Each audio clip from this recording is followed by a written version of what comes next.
Idol, na isa lang na natin yung kawali. Next, ito na mga upo. Okay guys, ito na, kumukulo na yung ating ginisang upo. Fresh Coco Mama. Halu-haluin lang natin. Special ginataang upo with sardinas. Kain po tayo.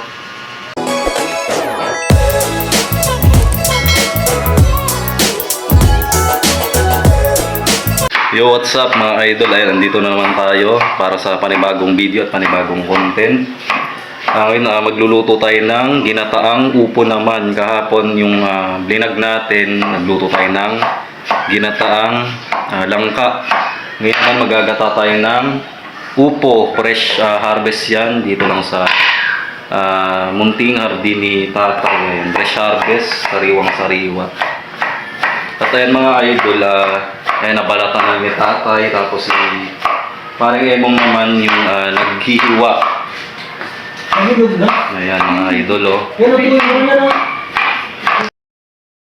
Ayan po mga idol, si idol emong naghihiwa po ng upo. Nga pala, itong upo na to, imported pa to, yung pinakabinhi niya o yung pinakaboto niya. Nanggaling pa ng Cambodia. Ayan. Galing daw ng Cambodia, sabi ni tatay. Kaya imported itong ating upo. Hindi to native na na upo.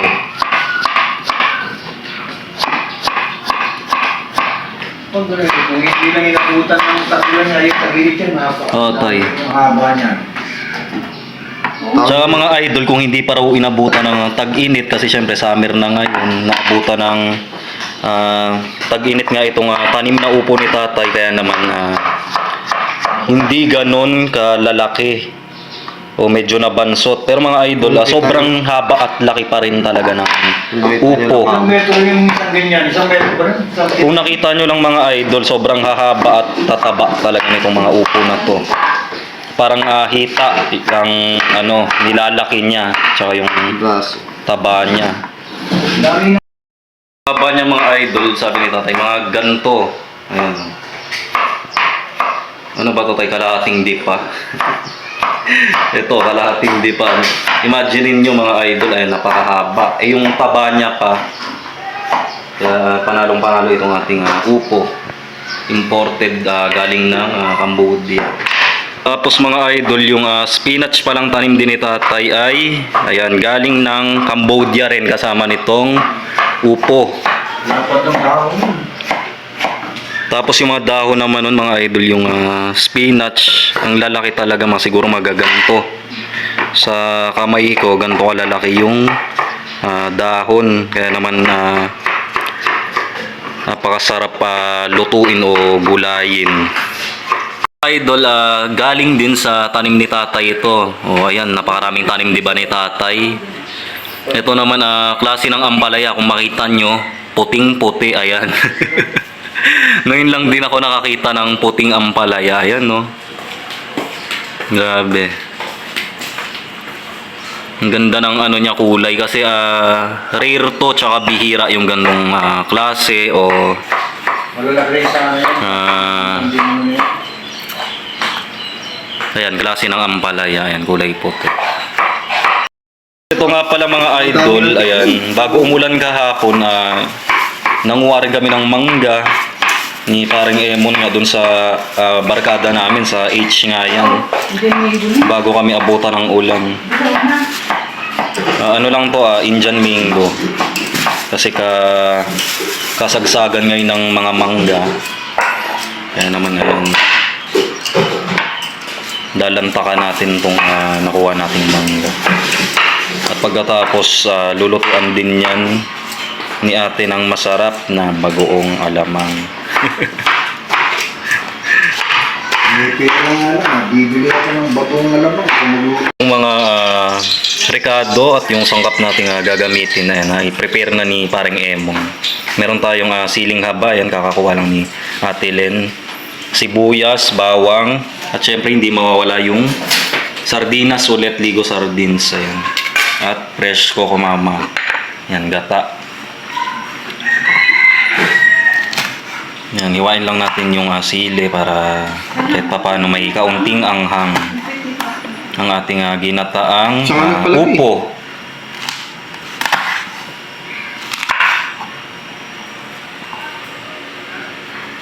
Isa lang na natin yung kawali. At pagkatapos may mantika na yan, ilagay na rin natin yung bawang. Sangkot siya lang natin yung mga ricado. Next, sibuyas.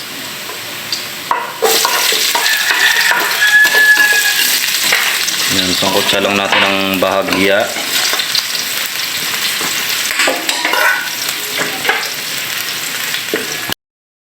Ayan, nilagay na rin natin mga idol yung pangalawang upo. Ito pangatlo. Ang dami rin mga idol nung isang pirasong upo dahil sobrang haba at sobrang malaki yung ating hinarvest na upo. Galing yan sa taniman ni tatay.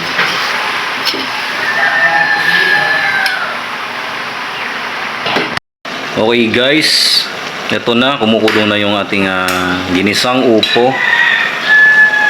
Ngayon naman ilalagay na natin yung ayan, gata o yung fresh coco mama. Nilalagay na yan ni paring Emon. Creaming na naman yung ating ginataang upo. At saka mga idol, sa mga hindi nakakaalam, syempre bago to mga idol, bago to sa paningin nyo, ginataang upo. Sobrang bagay na bagay din siyang gataan. Ito bihira ito mga idol. Saan kayo nakakita ginataang upo, di ba? Okay, ayan na yan. Kumukulo na yung ating gata. Maglalagay na rin si paring Emong ng asin, ang palasa. Haluin lang natin.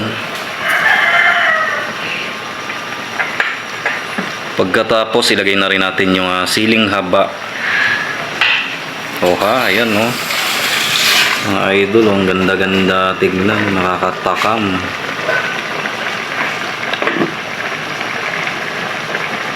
Takpan na muna natin para kumulo pa at mas lumambot pa yung ating upo.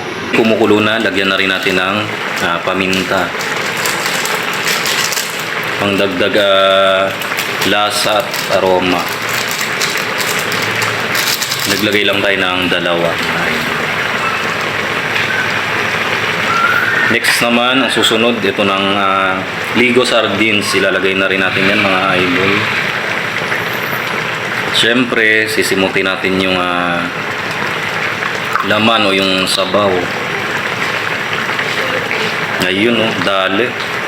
Daling-dali ni paring Emong. Sinabi mo pa. Yeah! Okay. Si Ate Len. Good morning, Ate Len. Hello everyone. Nandito tayo sa Pangalawang. cooking show. Ayan mga idol, ayan. Mayroon tayong cooking show ngayon ito. Joke lang tayo. Cooking show mga idol, ayan. Ang pinaka-vlog at content natin ngayon ay cooking show, ayan. Ang cook natin, si Idol paring Emong kasi napakasarap niya talaga magluto. The best talaga ang mga lutuin ni paring Emong. Wow na wow. Yeah. Ayun mga idol, creamy. Ayan, halo na yung sardinas doon sa ating upo tsaka sa ating gata. Kaya kung makakita nyo naman mga idol. Okay guys, ito na yung pinaka final na recipe natin, yung ginataang upo. Yan, the best to mga idol. Ayan, kain po tayo. Buga Ito meron kaming ayan, nakapagsaing na. Ibugan tayo. Ibugan time na mga idol. So siya, ito na mga idol. Yung ating special ginataang upo sa sardinas. Ayan, kain tayo mga idol.